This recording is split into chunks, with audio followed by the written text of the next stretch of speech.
The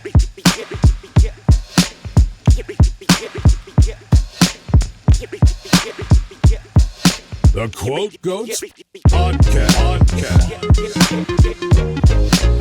With your hosts, Tommy Guns.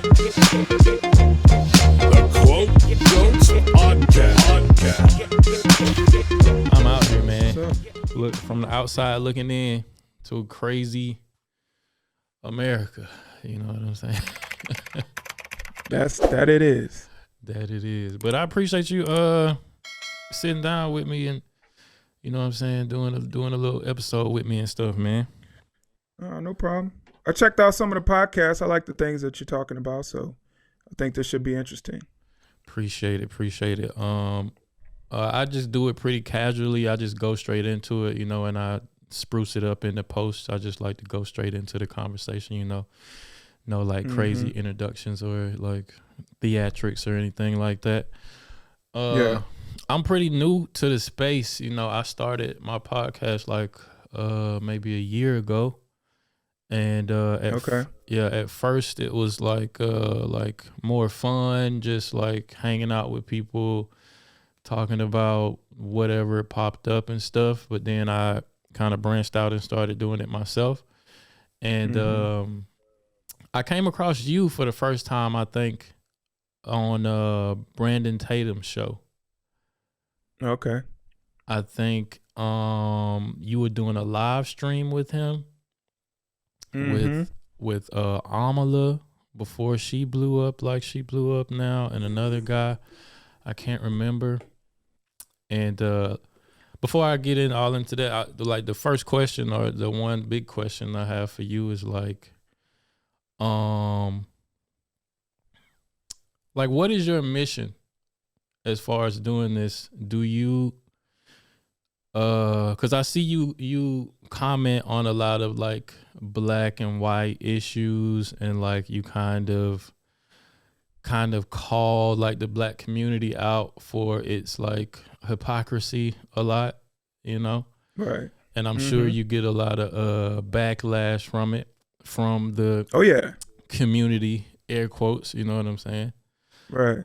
What's your goal by calling it out so much? And do you have like a certain gripe with black people, or do you just want to like wake people up to reality? Well, I'll start out by saying I come from New Orleans. I come from a pretty rough area, and I used to see a lot where I come from. You know, I would see the killing, I would see the drug dealing, I would see people living in poverty, I would see the single motherhood. Like I would see all that, and it kind of you know, just got to the point where I'm like, okay, are we just going to continue to go down this path?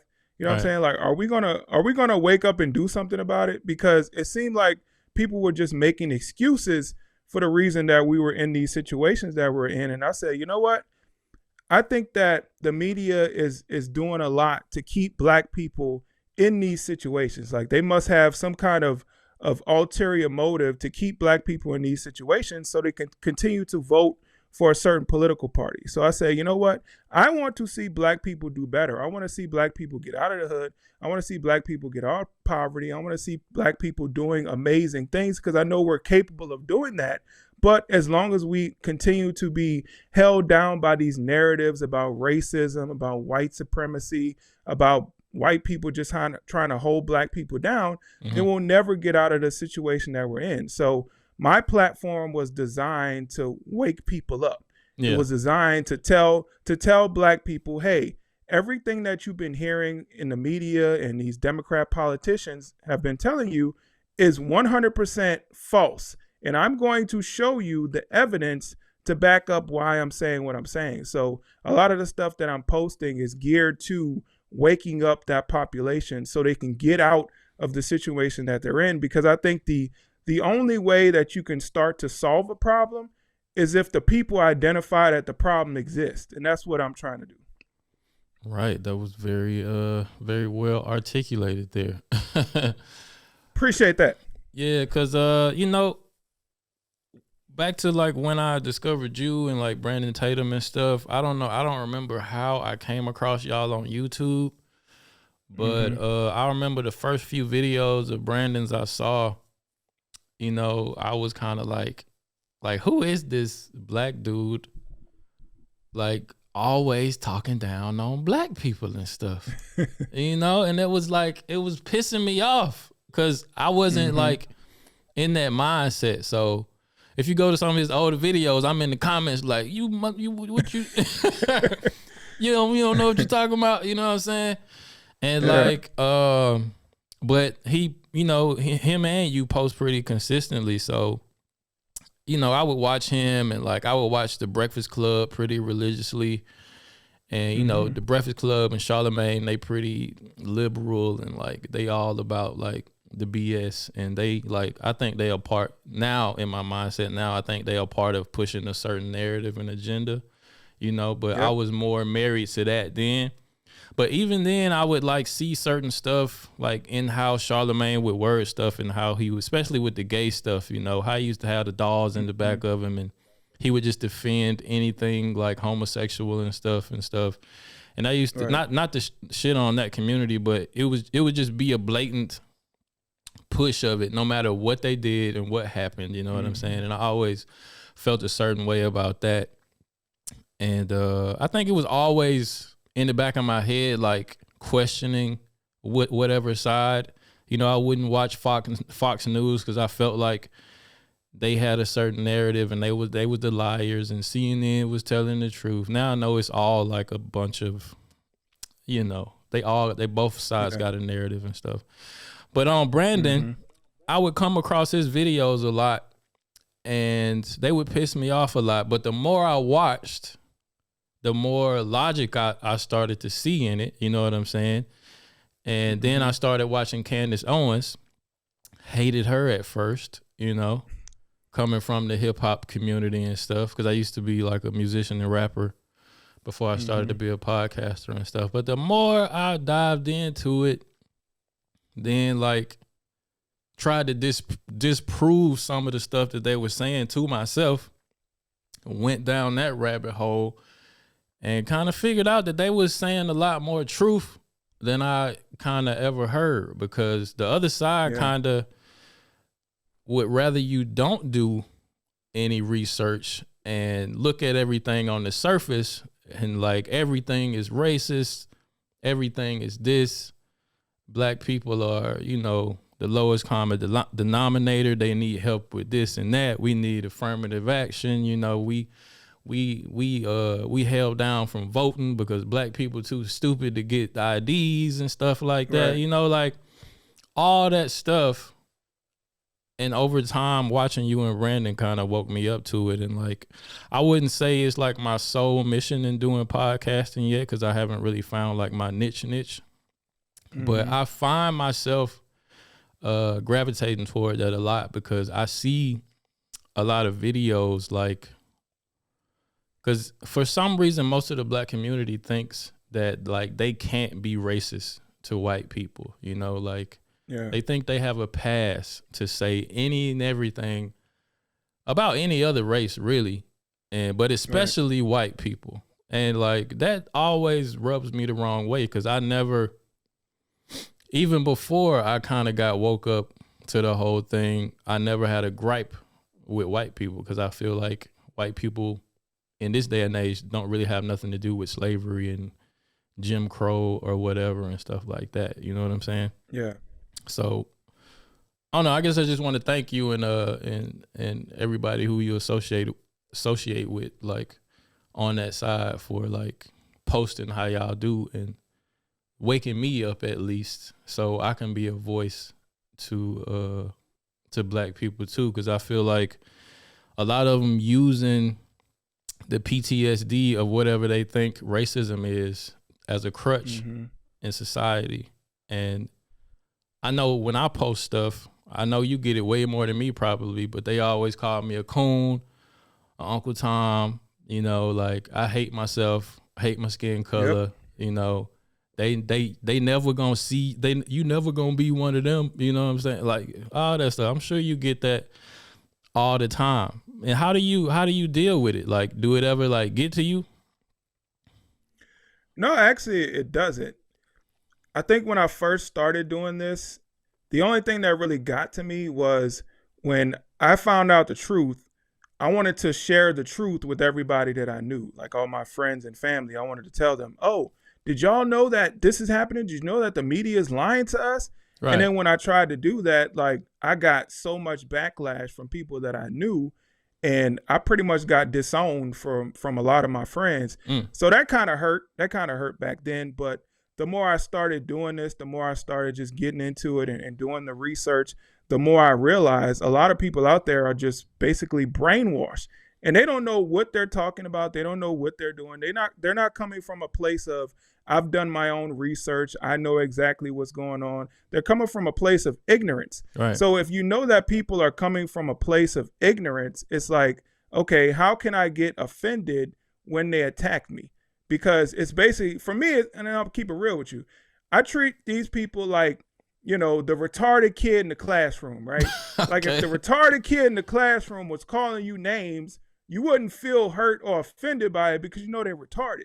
So that's how I look at a lot of the trolls that I encounter on a daily basis. Okay. They don't know anything that they're talking about. So every time they attack me, it's coming from that kind of place. So it doesn't bother me at all. And actually, I get a lot of enjoyment and entertainment in encountering these trolls and replying back to them. If somebody sends me a DM where they're calling me out or calling me names or cussing me out or even sending me death threats, I respond to all of them, and I have a lot of fun responding. So it doesn't bother me at all. Oh, really? Like, so you like dive all into the comment section, into the DMs and everything like that?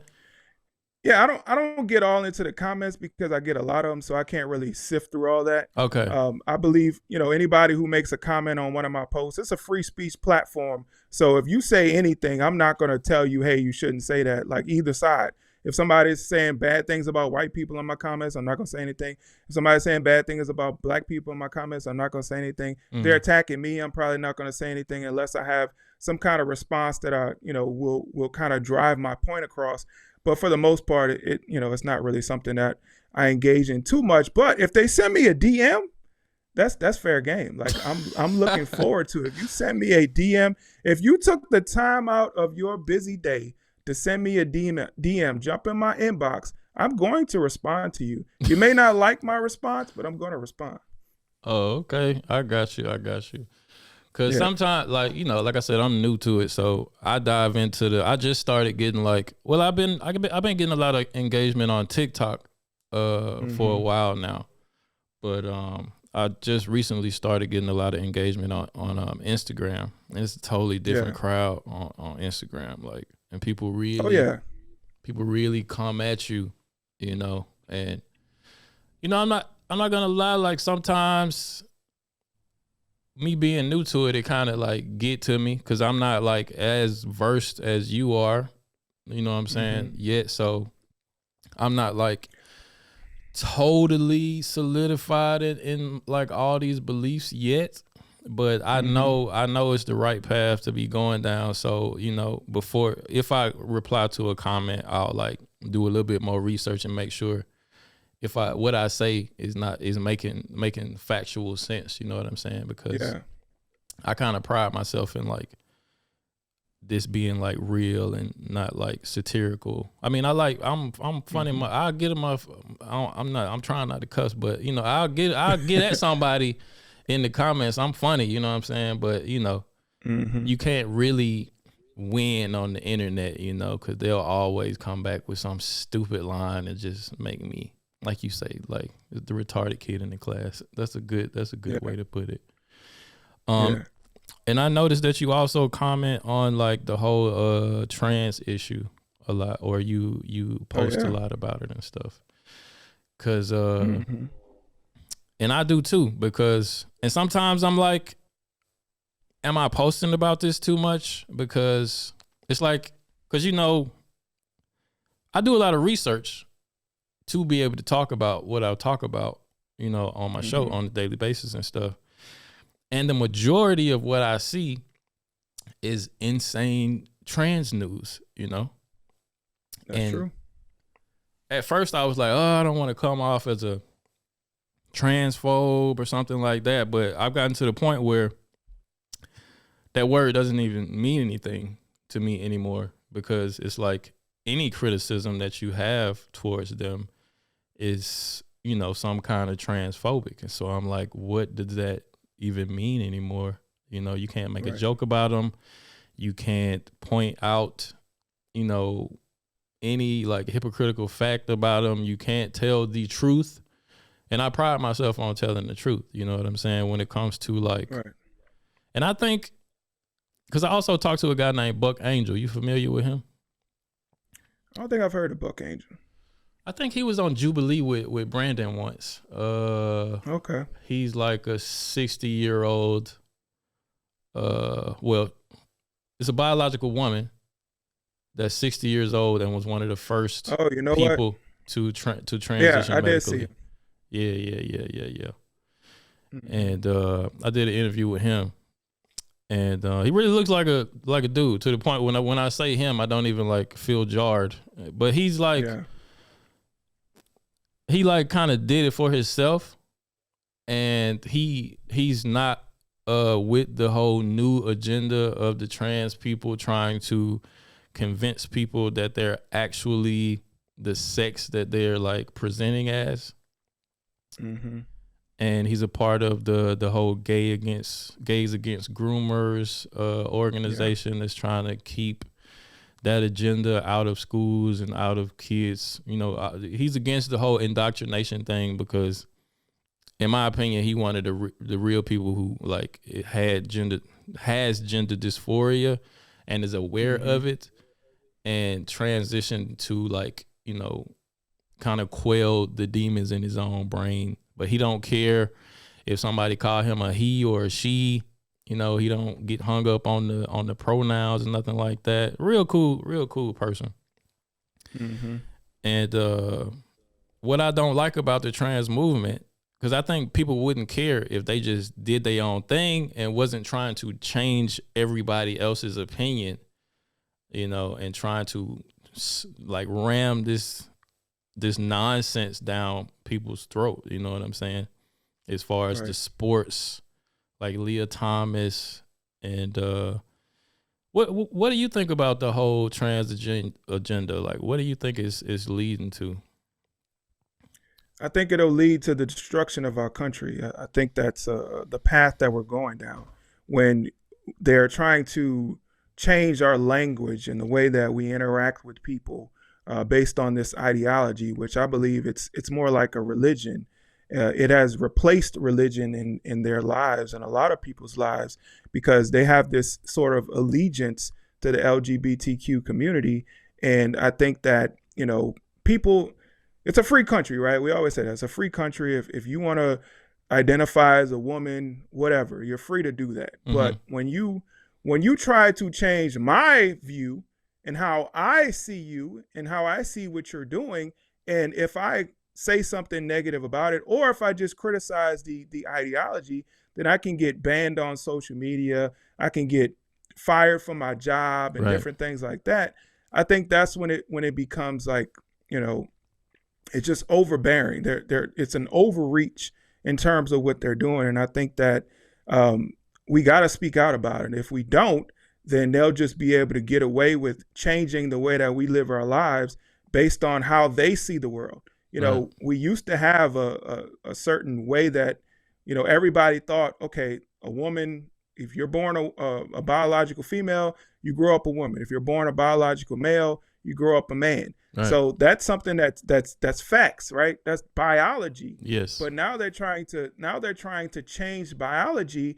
And if you don't agree with the way that they're trying to change biology, then you're some kind of transphobe. I don't even agree with the term transphobic or even homophobic, because what is phobia? It's an irrational fear. Right. I don't fear trans people. I don't fear homosexuals, right? I just may not agree with your lifestyle. Just because I don't agree with your lifestyle, that doesn't mean I fear you, right? I should have the right to criticize and give commentary of things that I see online. For instance, Dylan Mulvaney. I should be able to talk about Dylan Mulvaney and how I see what Dylan Mulvaney is doing without fearing the consequences of being barred from social media, right? If somebody is at my place of work who is a biological male who identifies as a female, I should be able to not get in trouble for calling that person a he. Because in my mind, in the way that I was taught in my belief system, no man can identify as a woman, because if you are born a certain way, then that's just what you are, right? So if I buy into the whole thing of, oh, I'm going to call you a she or I'm going to call you a woman, then that means that I feel like that man can transition to a woman. I feel like that is in the realm of possibility, which I don't. So if I don't believe that this thing can happen, then I shouldn't get in trouble for not going along with the way that you want to live your life.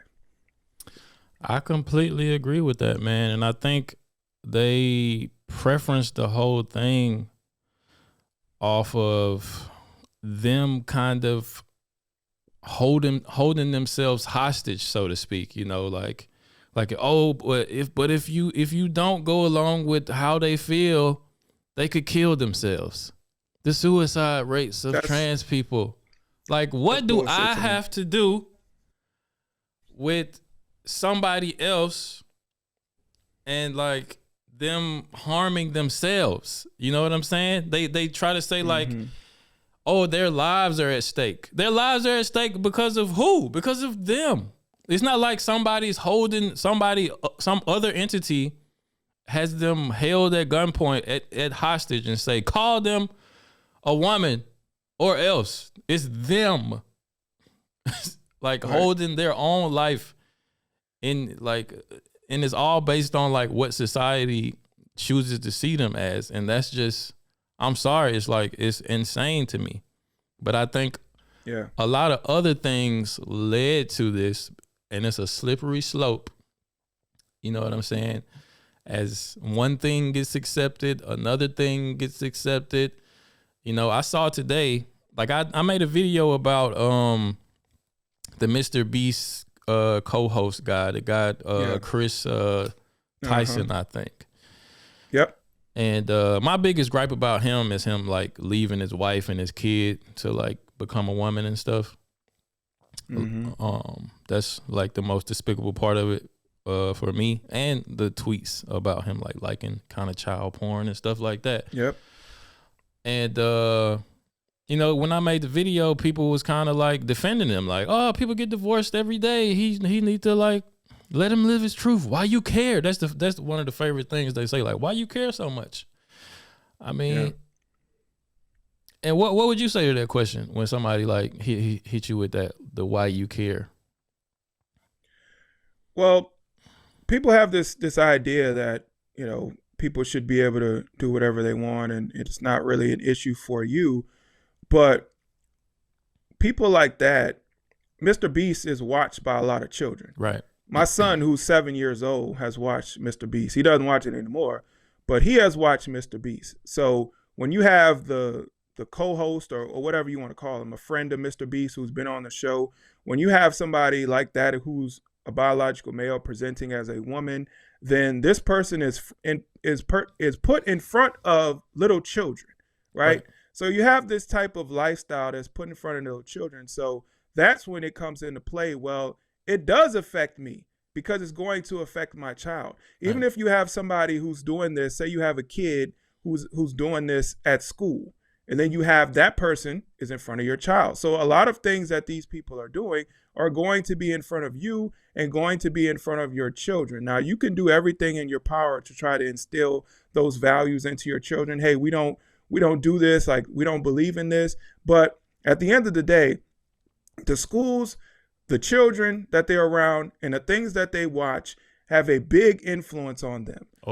If we can do little things to minimize that, like call this stuff out so it's not put on the mainstream for these children. And that's what's happening a lot of times. You know, we can try to keep them off of YouTube. We can try to, you know, monitor who they're hanging out with.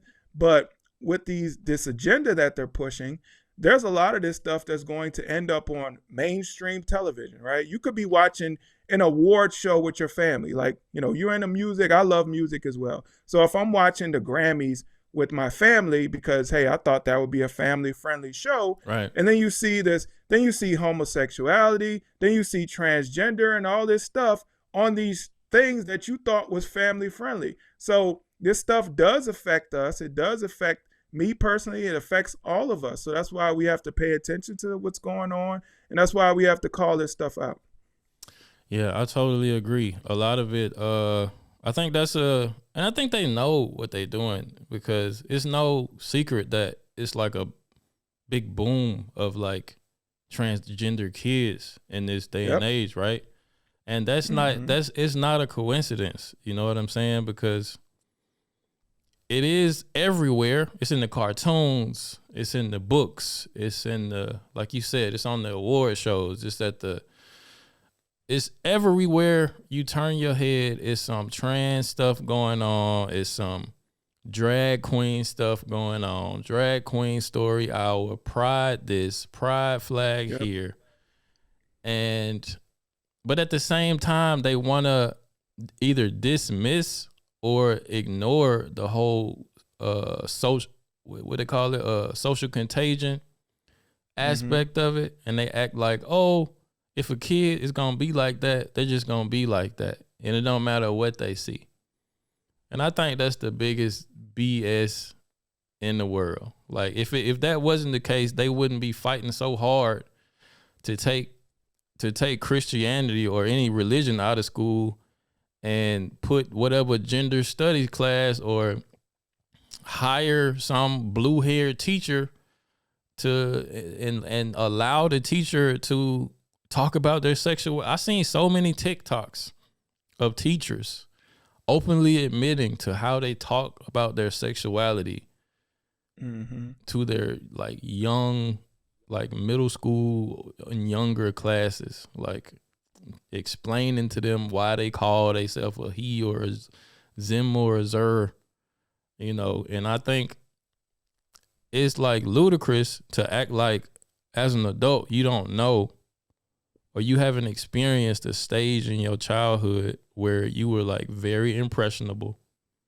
and you were looking for somewhere to belong, like every human being on the planet. You know what I'm saying? And when I was growing up, it was certain groups you could attach yourself to. You could be a jock, you know what I'm saying? You could be a goth kid. You could be like a masculine, a more masculine girl and be a tomboy. But when back in my day, wasn't nobody trying to say, "Oh, maybe you're a boy." Nah, you were just a tomboy. Right.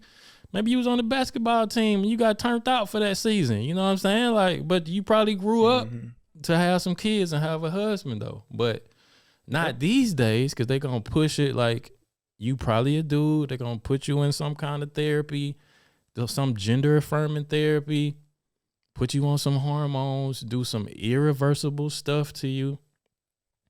Cut you up, mutilate your body, and it's just outrageous. And it seems like the government, or at least the liberal side of the government, supports the whole thing and pushes the whole thing. And I don't really. Yeah. It seems they act like they push it in the name of like like they trying to be righteous, like they trying to like cater to like people's feelings more. It seems like liberals care more about feelings than facts. Am I right by saying that?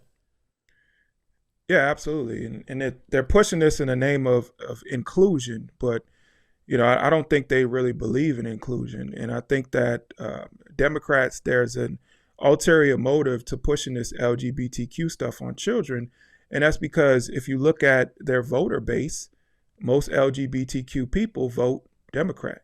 So there's a incentive for them to make your child LGBTQ, because if they do, then they get more votes. I think a lot of things that Democrats do are about votes. It's not about who they care about. They don't care about anybody, right? And I'm not gonna say Republicans do either, but I don't think Republicans are really out there just trying to pander to people the way that Democrats are and trying to be sneaky and conniving in order to get votes. When you look at bringing illegal immigrants in the country, they know that those illegal immigrants are going to vote Democrat. When you talk about the LGBTQ stuff, they know that if they could push this stuff on your kid, if you have a male that has transitioned into a female, guess what?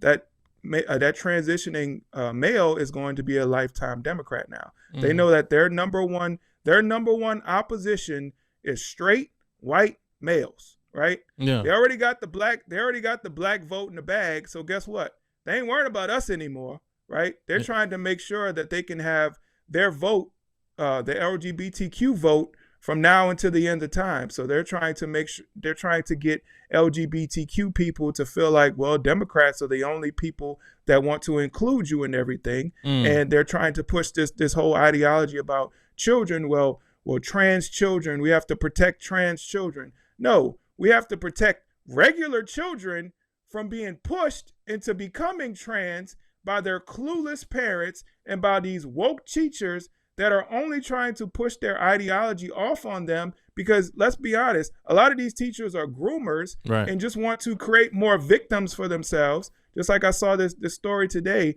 where this middle school teacher got arrested. He's pushing the LGBTQ stuff too, and he raped the little boy. So it's like a lot of this stuff is going on and people are just not paying attention to it, because there's definitely a motive there. There's definitely some things they're trying to do. It's political, and then it's pedophilia. Like, a lot of that is going on. So I'm not trying to say that everybody that's LGBTQ is pedophile. I would never say that. I don't believe that. But I believe that there's a lot of people who are identifying as LGBTQ who have fetishes and things for children, right, and they're trying to push this stuff off on children so they can have more people who they can take advantage of. Yeah, I agree. I think, and I think pedophilia is where they really trying to get to. You know what I'm saying? I think that's where that's the next thing to be normalized. Like, I saw a story the other day about the UN trying to pass some bill or something that says they trying to allow every sexual act or something like that, and even when it comes to like children having sex with adults, and they trying to do away with age limits on sex and consider that maybe kids can consent to sex in certain circumstances and stuff.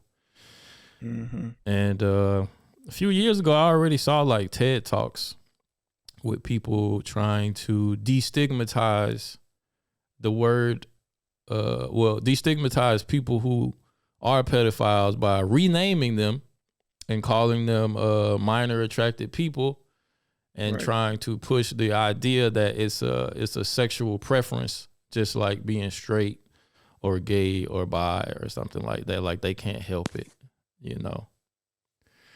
But I think that's bullshit, And I think you can be I really don't have a gripe with gay people who mind their business, and just do their thing, because they not, necessarily hurting nobody. They ain't pushing it on me. You know what I'm saying? As long as a gay dude ain't hitting on me, I don't, he cool. He cool with me, But pedophilia, there's a victim in that, you can't be a pedophile and act on it without victimizing a little child. You know what I'm saying? So that's always gonna be 100% wrong in my book. Lock them up, throw away the key, blow them up, whatever you want to do with them if they act on them feelings and stuff like that. But it seemed like they just softening people up for that to come to pass. And I've been saying that for some years, and it's getting closer and closer and closer. And I hope it don't never get to that point, man. Yeah. But on another note, I don't know if I asked you earlier, but how did you come to the point, or how long have you been doing the social commentary, and what woke you up to everything you feel like you know now? Well, I started in 2019. The thing that really woke me up was the Black Lives Matter movement.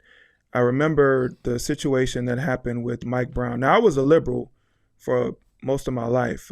I was a Bernie Sanders supporter. I watched the Young Turks. I don't know if you're familiar with that. Yeah, I'm familiar with them screaming dudes. So I've done all that. I used to have a for my birthday, I had a Bernie Sanders birthday cake. Like I've done it all. I was a straight up liberal. Wow. Okay. Anti-guns, all that stuff. Okay. But the thing that really woke me up is I started paying attention when the whole Black Lives Matter movement, and when Mike Brown was killed, I started noticing how the media was lying about it.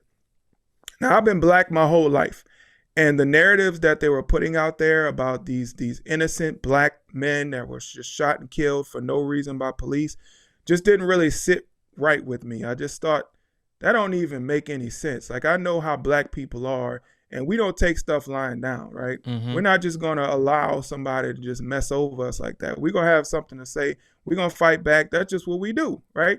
So when they were talking about these innocent black men, I'm like, and I looked at the evidence of the case. I looked at other videos that the media wasn't showing. I noticed that every witness that showed up on CNN had to have their lawyer present in order to talk about the situation.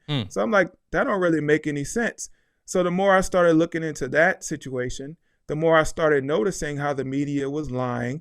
And then the more I started digging in, I wondered, what else is the media lying to us about? Right. So years had passed, and then I started digging into trying to find people who agreed with me, because when I presented these things to my friends, they called me all kind of names, coon, Uncle Tom, sellout, all that, said I was crazy and I was wrong for my beliefs. So I just went on YouTube looking for people who agree with what I was saying.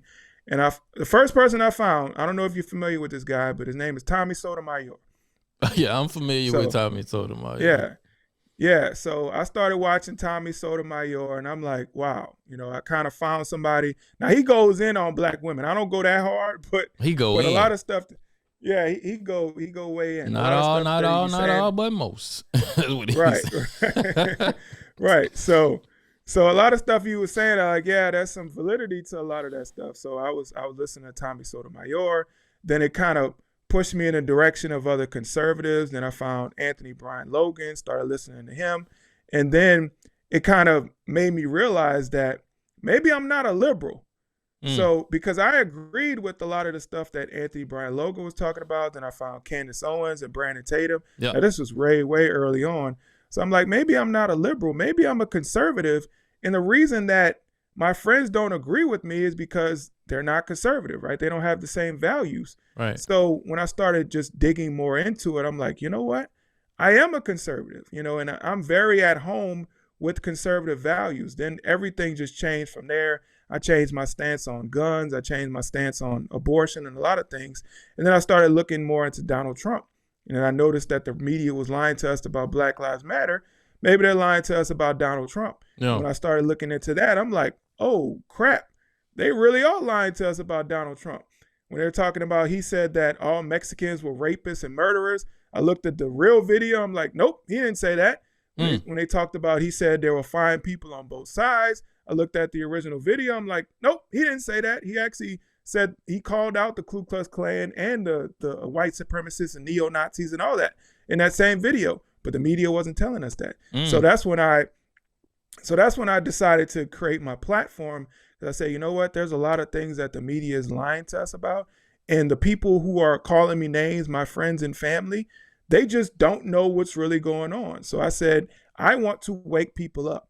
I want to be that person who presents the other side of the media narrative so people can actually see what's going on, because it bothered me a whole lot that there are so many people out there that are brainwashed by the media to think these things that are completely untrue.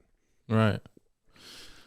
Man, that's kind of like my origin story at this point too, because I don't know if I was ever really like a staunch liberal or something, but I did buy into a lot of like liberal values. I just felt like black people had to be like Democrats, because everybody that I ever known as a black person was a Democrat and like voted Democrat and bought into anything the mainstream, bought into the surface level, reading the headline, and that's that. You know what I'm saying? Because most black people, they ain't really living a life to like say, let me go research this. You know what I'm saying? They ain't even really got the time to be, delving super deep into stuff, and that's what I think that's what media banks on. They put the sensationalized headline out there, like Donald Trump said this, and that's all it is,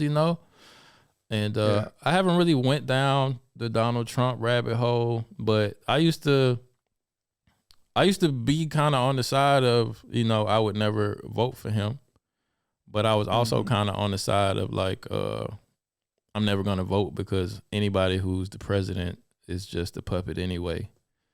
And but Donald Trump kind of the only president in my knowledge that really kind of bucked the system and stuff, because he wasn't for a lot of it, and I think that's why they try to get him the fuck out of here as much as they do. Even what they got going on right now with the whole Stormy Daniels thing, and with these 30 some odd what's the word I'm looking for? Counts. The counts, charges, whatever. The charges that are essentially all the same offense. They just broke it up into like every time he made a so-called payment or something like that. Am I right? Am I right about that? But I think they just grasping at straws because they know election time is coming back up. But I think it's kind of like galvanizing people who still like him and like making him a little bit more popular. You think? What you think? And are you? Because he does have his antics now. He did say they caught him on video saying he grabbed women by the pussy and stuff like that. He do say wild stuff sometimes. It's another one. No, I'm saying that's another narrative that's not 100% true. That the way that they presented it, right? So I was watching a video today, and I even saw D.L. Hughley say that. He said that Donald Trump admitted to grabbing women by the pussy, but somebody else did something and he got so many years in prison, something like that. Okay. But that narrative is not actually true. So Donald Trump never said he grabs women by the pussy. What he says was, and you could chalk this up to, they say locker room talk, but he was talking to someone, and this is a candid conversation that someone recorded, and he basically said that when you're a celebrity, women fall all over you, right? When you're a celebrity and you have money, women fall all over you. It's like you could basically go up to them and grab them by the pussy and they wouldn't do anything. Like he's basically saying like, you could do this and these women wouldn't have any problem with it because you're a celebrity, which is true. If he did, you probably experienced.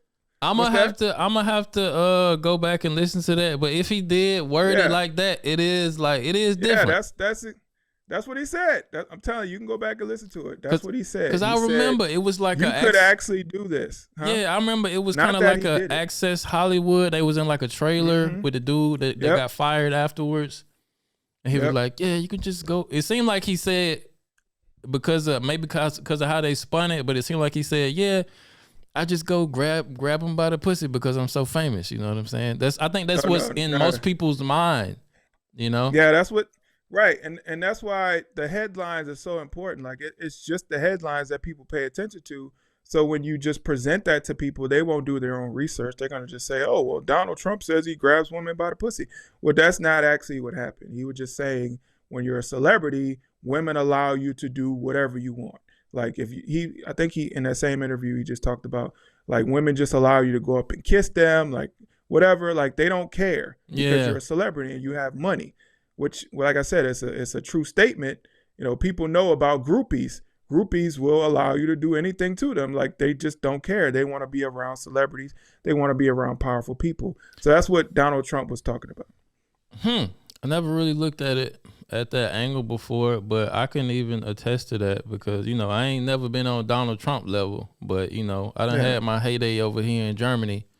Yeah. And and women will sometimes they'll just walk up to you and grab your meat. You know what I'm saying? You ain't even got to do nothing. They'll just come do something to you, come kiss you in the mouth, because they feel like you somebody, Not all women, but it is them groupie women that can be like insane and will do any and everything just because they feel like,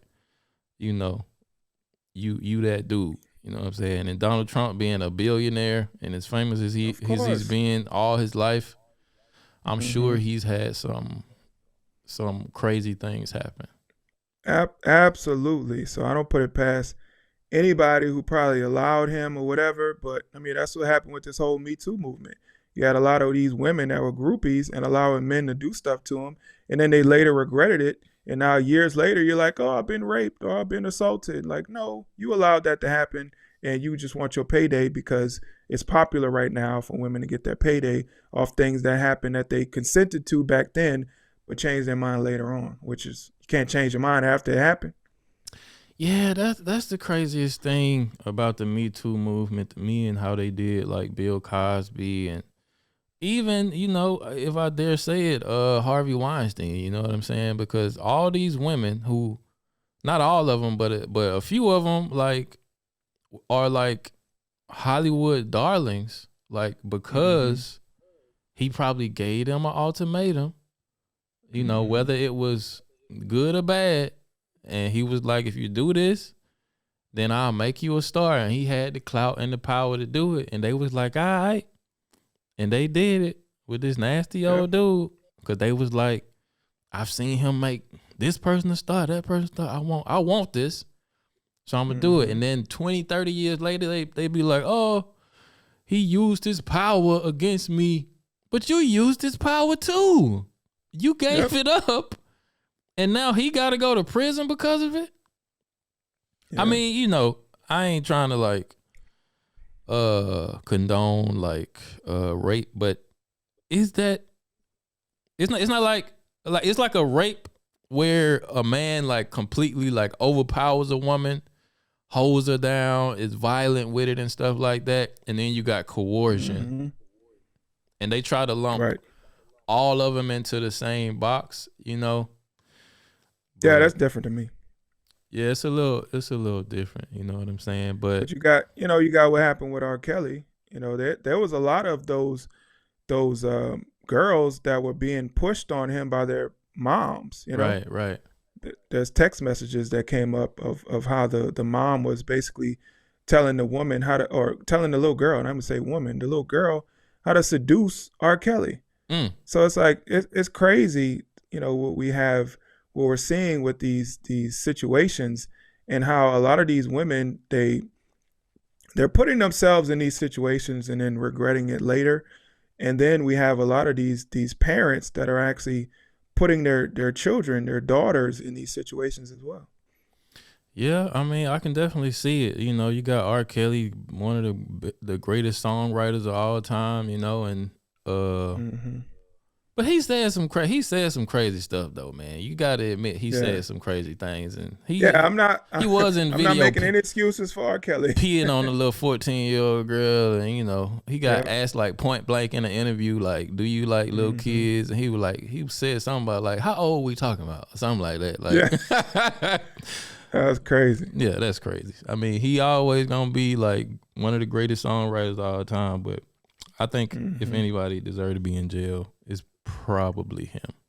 Yeah, he does. But of course, it probably was some cases in there where they was like women was trying to take advantage of him and stuff. And I think a lot of them cases, even with Bill Cosby, it was like women coming out the woodwork all of a sudden when one of them got a little leeway, and then here come 40 more women like, hey, he did something to me too. Like, why you didn't come out 15, 20, 30 years ago?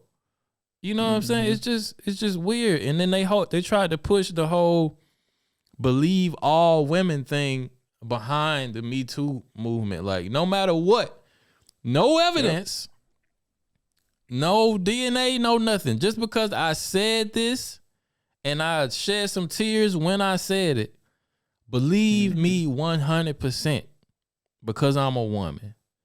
And like, I don't agree with that, because it's like women are not like holier than thou just off the fact that they women can lie just like a man can for some comeuppance. You know what I'm saying?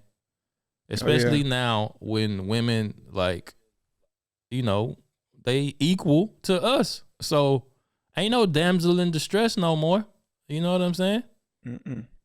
You should have to prove what you talking about just like I do. Yep. That's facts. I agree with that. I think there's a lot of women who, and I call this toxic femininity. They use their womanhood to try to take advantage of men, to try to put men in jail, to try to damage men's reputation, because people are more inclined to believe women. Right. This believe all women thing.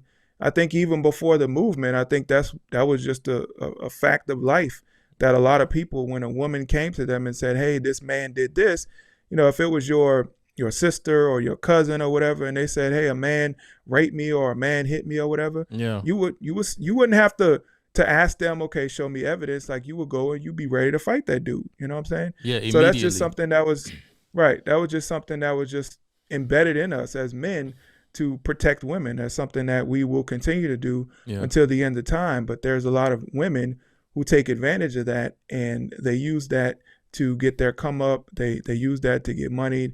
They use that to get fame. Right. And it's disgusting to me. There's a lot of women who have put men in prison behind making false allegations about rape and sexual assault and different things like that. They can get mad at their baby daddies and do the most horrible things, call the police on them for no good reason, try to say that they hit them or whatever. So I think that, we have to call these things out and call women out when they do bad things. If you create false allegations about a man, then that woman should go to prison for the same time that man would have went to prison if he had did the thing that she accused him of. I totally agree with that, because they can accuse and get found to be lying through their teeth and nothing happened to them. How do you not get some prison time from a false allegation that can cost a man his entire life and livelihood just from the allegation? I don't know how much you follow like hip hop, but a more recent thing is the whole Megan Thee Stallion and Tory Lanez trial. You familiar with that? Mm-hmm. Yeah, of course. In my opinion, like, I wasn't there, and like, I'll admit that, like, most people won't. Like, I wasn't there. I don't know what happened. And neither do the jurors in the case, neither do the judge, and neither do all these people that's in the comments talking about they know he shot her. You know what I'm saying? She don't even know who shot her, because she was belligerent drunk that night, and so was her friend Kelsey, and so was Tory, And when it happened, she lied about it. She said, I stepped on some glass, Right. That should have been her credibility right there. Mm-hmm. She got the doctors in the hospital to like corroborate her story, told the police, then tried to pawn it off on some, I'm black and I was scared that the police was gonna kill me if I said it was a gun involved. But you ain't scared of the dude that supposedly just shot you? You don't want the you not, it wasn't one thought in your brain like, maybe the police can save me from this lunatic guy that just shot at my feet and said, dance, bitch, allegedly. You know what I'm saying? But because she's black, they just bought that hook, line, and single, like, oh yeah, I know the George Floyd thing just happened, And I think the Breonna Taylor thing had just happened, and she latched herself on to the Breonna Taylor shit. And she started like touting the protect black women thing at all her concerts. She would have it in the back of her the whole time, like, protect black women. Like some major political injustice just happened to her. But bitch, I mean, not that to call it bitch, but you just had a drunk night, you know what I'm saying? After a party at Kylie Jenner house, and you out here living this hot girl summer shit, and you got yourself into that situation, and you bigger than everybody in the situation. And in my opinion, Kelsey probably got mad at her and shot at her, and Tory probably just took the gun. Like, I don't know, but I listened to the whole trial and the whole situation, and none of the evidence pointed to Tory shooting at her. But because she had the whole protect black women thing on her side, nobody wanted to hear anything else. Right. You know what I'm saying? And I think that's like a major injustice. And now this super talented, black man got to go to prison for 20 some odd years probably. He probably won't get that much, but he should, in my opinion, he shouldn't get nothing because it's a witness that say he saw a woman shoot the gun. He saw Tory shoot in the air, and that was the only witness there. And everybody else who was involved, including her, was drunk as fuck. But just because she a woman and she black, they totally disregard everything else, even the fact that she lied about it initially and got this man convicted, man. That's a sad, sad story, in my opinion. Yeah, it is. It points to that whole believe all women thing, and I think it's pretty ridiculous. For somebody, I know you were involved in rap. I was involved in rap myself, but not nearly at your level. But that should have been something that eliminated all her street cred. Like, you had already said that you stepped on glass. So why did you press charges against this man? You could have just let that go, right? Right. But she wanted this to boost her profile. There's a lot of these female rappers, and I get so tired of seeing female rappers. Oh my God. There's like probably one or two that I can stand, but the rest of them are just garbage to me. Trash. And I think a lot of them, they're just out there clout chasing. They're just out there to post pictures on Instagram of their booty or twerk or whatever. And I think it's just bullshit. But I think all this was something just to boost her profile and make her feel like a victim and put her out there as a victim to the people so they could feel sorry for her. And that's all she wanted, in my opinion. Yeah. This whole trial, this whole case was about making sure that her name was in the headlines so she could sell more music or she could do more shows or whatever, boost her profile in the media. And it's a shame that this young man, I listened to Tory Lanez as well, so it's a shame that he had to do prison time behind this. And nobody can really prove what actually happened. I don't think anybody left that trial thinking, oh, we know exactly what happened. I think there were more questions than answers. Definitely. It was definitely not proven beyond a reasonable doubt like it was supposed to be for him to be convicted. But they convicted him anyway on all the counts. All the counts. Yeah. It's ridiculous, That's how it man. goes. That's how it goes. I call it the cause she signed to Rock Nation. I call it the Rihanna effect. You remember? I think, in my opinion, okay, Rihanna was always like a good singer. She wasn't like the best singer. She had like Ponder Replay and she was on the rise and stuff. But she wouldn't be the superstar she is today if Chris Brown never whooped her ass. Yeah. It sounded funny when I said it like that.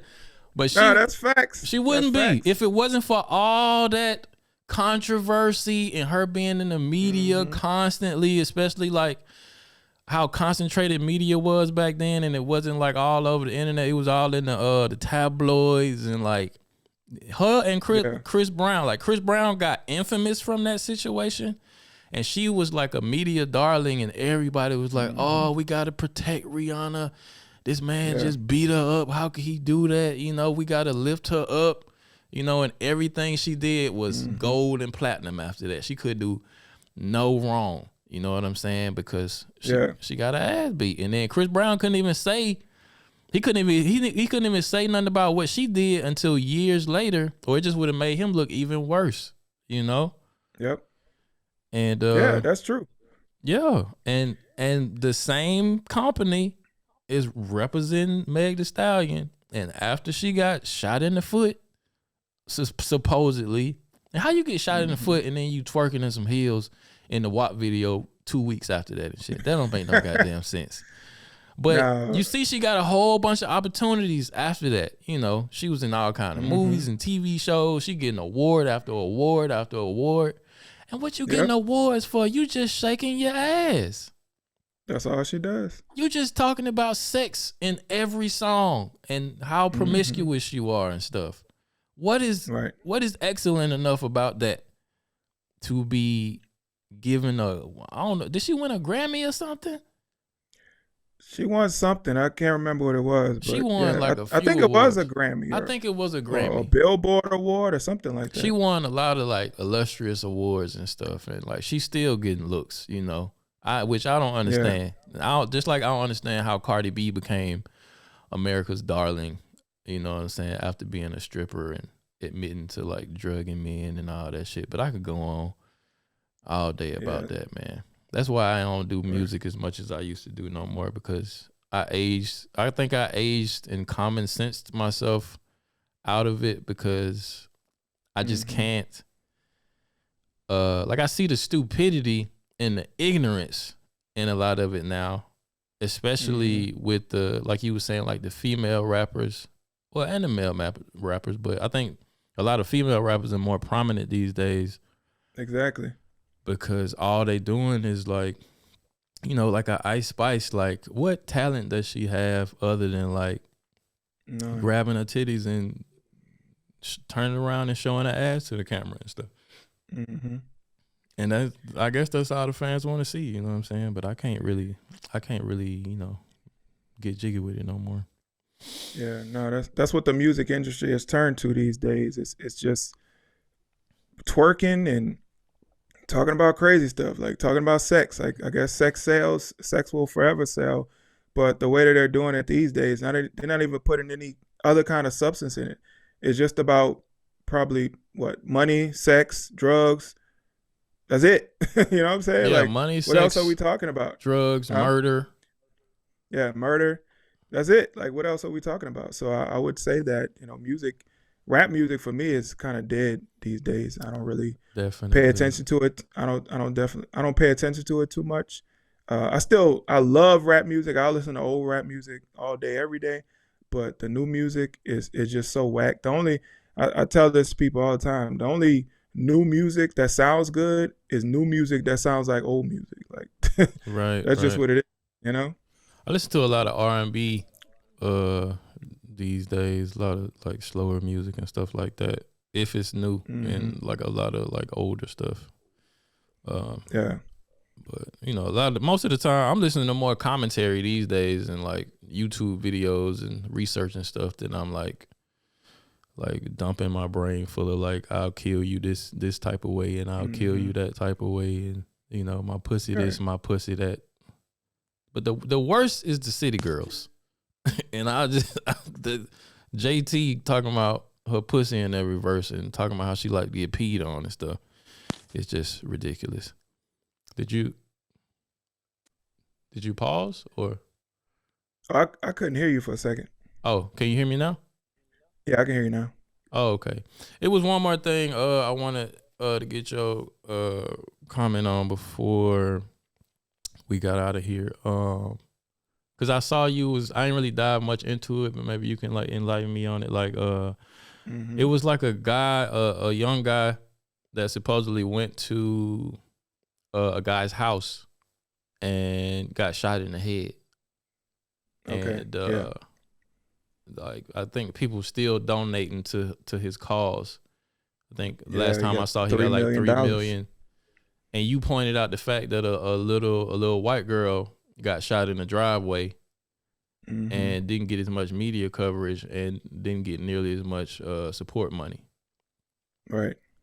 So what exactly was you pointing out with that, or what is your gripe with that situation? Oh, I can't hear you again. Oh, can you hear me now? Yeah, I can hear you now. I can hear you now. Okay. So basically what I was saying was, you know, I think that the whole Ralph Yarl situation was tragic. I think it should have never happened. We have a young 16-year-old. He went to the wrong door, rang the wrong doorbell. The old man got scared, opened his door, and then shot the kid. Like, that shouldn't happen. Nobody should be doing that. But the fact that we have situations that happen just like that, or even more tragic than that, if the race of the victim and the perpetrator does not fit the narrative, then it doesn't get nearly as much media coverage, right? When you have this young 16-year-old kid who survived and his GoFundMe is over $3 million today. When you look at that, and you have, not even with the 6-year-old girl, you had a situation where this 20-year-old young woman was in the car with her friends, and they pulled into someone's driveway trying to get directions. And the person comes out of the house and just start shooting at their car. And this 20-year-old young woman ended up dying because of that. So you have that situation, which happened probably 2 or 3 days after the Ralph Yarl situation. And nobody's talking about that just because the race of the victim and the perpetrator did not fit the narrative. This young woman lost her life just because she pulled into somebody's driveway. It was the wrong driveway. You have the wrong driveway, and then you have the wrong house ringing the doorbell. So you have two situations where somebody pulled into the wrong house, and one lost their life and one didn't. And the one that lost their life didn't garner nearly as much sympathy and compassion as the one who was shot and is now home with his family. That just doesn't make sense to me. And when you're talking about wanting equality in this country, a big thing about equality in this country, I feel like both of those situations, along with the little girl who got shot and her father who got shot just because a basketball went into the neighbor's front yard, all of those situations, in my opinion, should be treated the same way. All of those situations should have the same amount of sympathy and compassion, but it doesn't. You have celebrities, you have media outlets that will cover the Ralph Yarl situation far more, that will dig deep into that situation, will interview people who are related to the shooter, will interview Ralph Yarl's family, but those other people won't get that same coverage and won't get that same compassion only because they're white. And in my opinion, that's not what equality is supposed to look like. When you talk about Martin Luther King saying, everybody should be judged based on the content of their character, not the color of their skin, that is not what's going on in the United States today. We are judging everyone based on the color of their skin. We're treating these situations differently based on the color of skin. And I don't want to see that. I'm sorry. Even though I'm black and I know I benefit from stuff like that, I don't want to see that. Yeah, I feel the same way. I mean, I know these media outlets trying to get their numbers and shit, though. Yeah, that's what it's all about. The whole race component is what's gonna drive the numbers. At least that's how they see it. Right. But it is, I wish, I don't see the day coming, but I wish it would come a day where people just stop seeing race, so to speak, and like everybody just kind of looked at as a human being. But with how race relations are, at least in America, like everything is about race in America. Like if it's not about race, it's about your class, or it's all about what group you belong to in some way, shape, or form. And I think that's a horrible thing, because we all human beings at the end of the day. Oh, my bad. I was going to just ask you, do you know when race relations started dropping off? I don't know if your audience will know this, so I just wanted to tell them. Because the misconception is Donald Trump is the one who made race relations bad in this country. But are you aware of when race relations started getting really bad? I feel like you're going to say when Obama was in office. Yep, Obama's second term. You can look, there's a graph, a Gallup poll was done, and you could see year by year, race relations started to going up, but around 2013, things just started to slide for black and white. It just took a downward spiral from 2013 when Obama was president. So Obama, they try to say that Donald Trump is the divider in chief, but it was actually Obama who was the divider in chief and made things bad in terms of race relations. How you figure he did that? Well, that's around when the Black Lives Matter movement started. So when you had the Trayvon Martin situation happen, right? Now, I don't know if you've dug into the whole Trayvon Martin situation or even watched the George Zimmerman trial, but when that situation happened, rather than Obama coming out and said, okay, let's wait till all the facts and evidence come in, he made a famous statement that I believe started the division in this country. And that's when he said, if I had a son, he would look like Trayvon. Oh, I do kind of remember that. Yep. Yeah. You feel like he had pressure on him to say that because he was, black, half black, whatever he is? I don't know if he had pressure, but I would say that him being a black president, I think. Well, I can say like when the Black Lives Matter thing just started kicking off, I saw a change in him. Right. Mm-hmm. He wants like before that he seemed more level headed. He seemed more trying to bring people together. But when the whole Black Lives Matter movement started, he started to become more pro-black, I would say. Mm-hmm. So for me, I don't know if it was pressure or if it was the idea of Black Lives Matter just got to him, and his black side started speaking to him more. Right. I mean, it could have been that, or it could have been the Democrat Party just said, hey, we got to take advantage of what's going on because we know you're about to be out of office and the next person coming in, we got to paint them as being racist. So the only way that we can do that is to elevate everybody's sensitivity to racial issues. And that way we're able to paint even more the Republican candidate as racist because now everybody's looking for racism at every turn. So when we say, hey, this person is racist because of this, this, and this, they're going to say, okay, you know what? Right, you're right. Because, that's how we're seeing the world now. If they did tell him to say that and he agreed, that's some sinister shit if that was all orchestrated. Because I feel like a lot of black people feel like Obama didn't do enough for black people. Like they expected him to just get in there and be like blackity black, everything black, all black, everything. Right. I'm not doing nothing if it's not for black people. You know what I'm saying? I hear a lot of like pundits whenever Obama's name come up. That's all they got to say about him.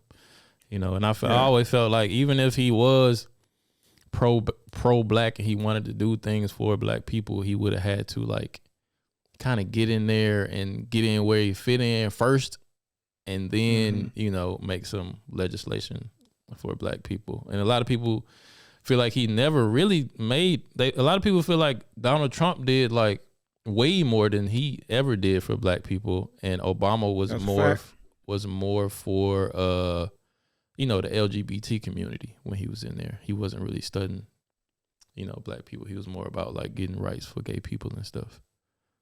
Yeah. On the second term, I would say that Obama came in saying that he was against gay marriage, just like Hillary Clinton, just like Joe Biden. But things switched. Things switched during his second term, and I think that's because he was getting out of there, and they wanted to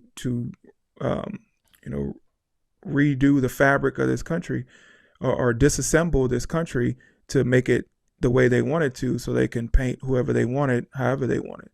But Obama didn't do anything for black people, and I think he wasn't going to do anything for black people. And it's just crazy how you had a black Democrat president, and he didn't do anything for black people, but you think every white Democrat is going to somehow do something for black people. That should have told you something right there. Obama didn't do it. Why do you think Joe Biden's going to do it? Joe Biden got elected president with 90% of the black vote. Nobody learned anything from Obama. Yeah. And it was crazy because he came out, I'm pretty sure he said this verbatim. He was like, if you don't vote for me, you ain't black. Which is a crazy thing for a senile old white man to say. But they gave him a pass. You see that? People still voted for him. He said that, and they still voted for him 90%. It's crazy. I blame Cardi B. Cardi B shouldn't have never did that interview with him. Yeah. I don't really understand why they did. That was some of the most pandering shit I ever seen in my life. Yeah. Yeah, man. But I appreciate you sitting down with me, man. It's going on like 4:00 over here for me. I could keep, man, that's late. Yeah, I could keep rambling on. But I felt like we covered some good things. You enlightened me on some things about Donald Trump that I didn't know prior. I'm gonna have to look up some of them interviews and see what he actually said. I'm not against Donald Trump though. You know what I'm saying? I'm inclined to like him, but it's just so much stuff out there about him. But I would say he got me interested in politics though. Before him, politics was boring. I couldn't sit and watch no news about no other president because it was always, it was like sitting in a Catholic ceremony, just monotone and boring. But he got in there and he would say anything off the cuff, and it was like watching a reality show. And I've been tuned in ever since. So I give him credit for that. I think a lot of other people got to give him that credit too. Yeah, absolutely. Yeah, man. But anything you would like to say to my audience before you get out of here, like your social medias or anything like that? Yeah, y'all can follow me on Instagram at The Right Winged Angel. I also have a YouTube channel, Right Winged Angel, a website, rightwingedangel.com. You can get merch. I got a store, rightwingedangelstore.com. I'm on Twitter. I'm on Facebook. I'm on TikTok, all different social media platforms. You can follow me there, check out my work, and support if you can. All right, man. Appreciate you. You ain't got kicked off of TikTok yet? I feel like what you be talking about, they ain't fucking with it on TikTok. I don't post much on TikTok, but I think I've had like probably 5 videos removed off TikTok based on the things that I'm saying. If you talk anything negative or not positive about LGBTQ, then they're going to delete your video. Oh, so yeah. I try to stay away from those topics, and that's been working for me lately. Yeah, I agree. Same for me. I got one more strike and I'm off. And my 200,000 followers are out the door. But all right, man. Wow. I appreciate you once again. And, all right, man. I appreciate you having me. Yeah, man. Hopefully we can do this again in the near future and talk about some of this crazy definitely. stuff going on in the world. Absolutely. All right, brother. Peace. All right, peace.